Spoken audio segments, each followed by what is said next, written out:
An analysis by the Washington Post found that police killed nearly 1,000 civilians last year. That includes the shooting of Jamar Clark in North Minneapolis last fall. His death raised questions about justice and race, issues that are very familiar to a retired Wisconsin police chief. The police have to acknowledge that they've been part of a system that hasn't worked for everyone. David Cooper served as the top cop in Madison for more than 2 decades. But as WCCO's Liz Collin discovered, it's what he's doing in retirement that he considers his most important work.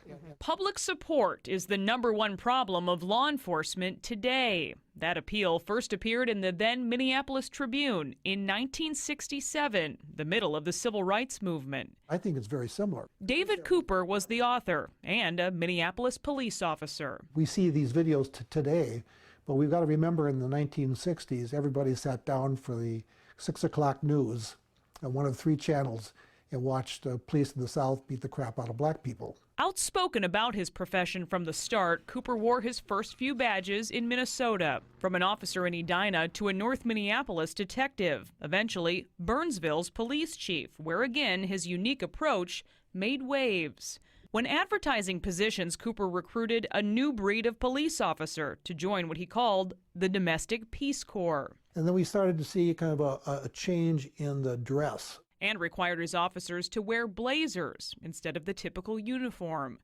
believing it would all build better relationships with the communities they served. Unless people talk to us, we can't solve anything.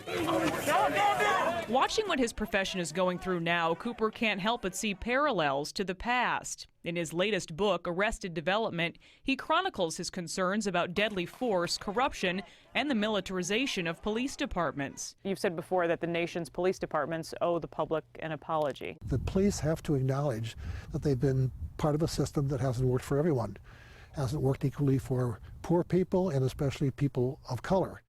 2 people on the blog today from Botswana. Cooper regularly writes on his Improving Police blog, followed by thousands of readers from around the world, considering himself a Johnny Appleseed of sorts. I'm throwing all these seeds out into the blogosphere. Some of these are going to find some fertile soil and they're going to grow. I'm not saying, I've got the way to do that. What I've tried to ask police that follow my blog is, that's a problem. Solve it. He admits he's faced backlash from the law enforcement brotherhood, since it is rare for a police officer to publicly question the profession. I have a sense that a lot of police leadership is just kind of hunkering down.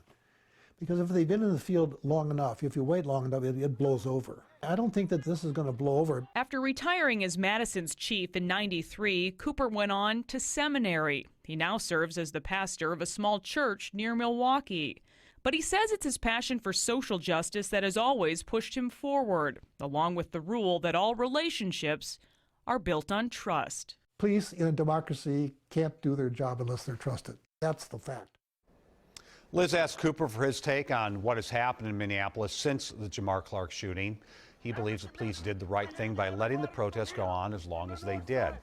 He expects they'll begin again, whether or not the officers involved are charged.